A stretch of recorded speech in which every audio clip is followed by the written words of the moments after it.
সম্প্রতি প্রাইম ইউনিভার্সিটিতে একটা মেয়েকে কেন্দ্র করে একটা ছেলে প্রাণহানি ঘটেছে।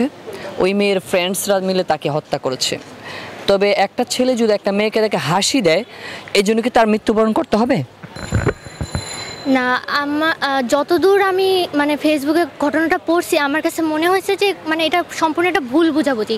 ইভেন ছেলেটা মারা যাওয়ার আগেও বলছে যে হচ্ছে আমি তাকে দেখে হাসিনি, এমনি আমরা বন্ধুরা মিলে হাসিনি। তো আমি মনে করি যে যদি কোনো কারণে মেয়েটাকে দেখেও যদি হেসে থাকে, মানে আমি মনে করি না যে এই কারণে মানে খুন করে ফেলতে হবে।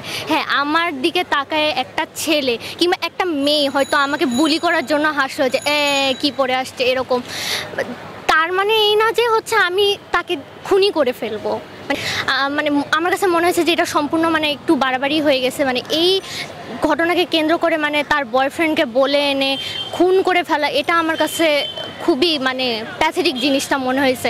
আর হচ্ছে মানে ফেসবুকে যেগুলো পড়লাম, মানে মনে হলো যে শুধু মানে এই ঘটনাকে কেন্দ্র করে না, আমার কাছে মনে হলো যে এটার পিছনে রাজনীতিও অনেক জড়িত।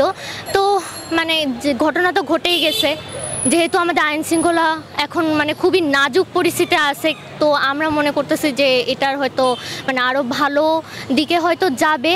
আর আমরা সেই গতানুগতিকভাবে মানে আমি চাচ্ছি যে এটা যেন বিচার হয়। হয়তো হারাই যাবে এই ঘটনাটা কিছুদিন পরে, কিন্তু আমি চাচ্ছি যে যেন সুষ্ঠু একটা বিচার হয়।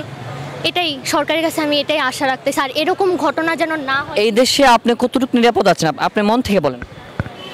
নিরাপদ বলতে আমি যখন বের হই এবং বাসায় যখন ফিরি, মানে আল্লাহর কাছে আমি শুকরিয়া করি যে মানে আমি ফিরে আসতে পারছি। আমি মনে করি না যে আমি একদমই এই দেশে নিরাপদ, কারণ একটা ছেলে হাসি দেওয়ার কারণে মারা গেছে, এমনও হইতে পারে যে আমি কিছুই করি না, আমি রাস্তা দিয়ে হাঁটতেছি, এমনও হইতে পারে যে মানে হুট করে মানে একটা ঝামেলায় পড়ে আমি নিজেও মানে মারা গেলাম ছুরিকাঘাতে, হইতেই পারে। এটা তো মানে না, অবভিয়াসলি না, আমরা তো এটা আসলে আশা করি না। কিন্তু মানে আমাদের তো অপরাধ অনেক হয়েছে, এখন চাচ্ছি যে নতুন আইন বানানোর কোনো দরকার, যে আইনটা আছে আপনারা সেটাই বাস্তবায়ন করেন।